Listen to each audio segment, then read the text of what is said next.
మాట చెప్తున్నాను, మీకు తెల్లవారుతోందంటే భయం పట్టుకుంటుంది. అమ్మ బాబోయ్ అంత పూజ చెయ్యాలి, టైం లేదు అని ఏదో ఒక పని ఉంటుంది. అలా కాకుండా మీరు స్వల్పమైన పూజ, వైదికంగా పరిపూర్ణత్వం ఉండే పూజ అలవాటు చేసుకున్నారనుకోండి, మీ పూజ మీకు బరువు అనిపించాలి. మీరు హాయిగా పూజ చేసుకుని వచ్చేస్తారు. ఒక్కరోజు మీరు ఎంచుకోండి, ఏదో ఒక రోజు నేను ఒక శనివారం నాడు ఇలా పూజ చేసుకుంటాను, లేదు ఒక సోమవారం నాడు చేస్తూ ఉంటాను, లేదు ఒక ఆదివారం నాడు చేస్తాను. ఆ రోజు నియమం పెట్టేసుకోండి, నేను ఈ రోజు విశేషార్చన చేస్తాను అని నియమం పెట్టుకుంటే ఒకే ఒక్కరోజు, ఆ ఒక్కరోజు చేయడానికి మీ మనస్సు ఉరకలు వేస్తుంది. ఇవాళ నేను విశేషార్చన చేస్తాను అని అదే పూజ ఎక్స్పాండ్ అవుతుందంతే.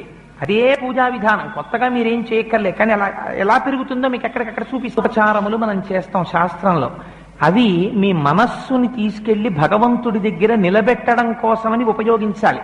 అంతేకాని వాటిని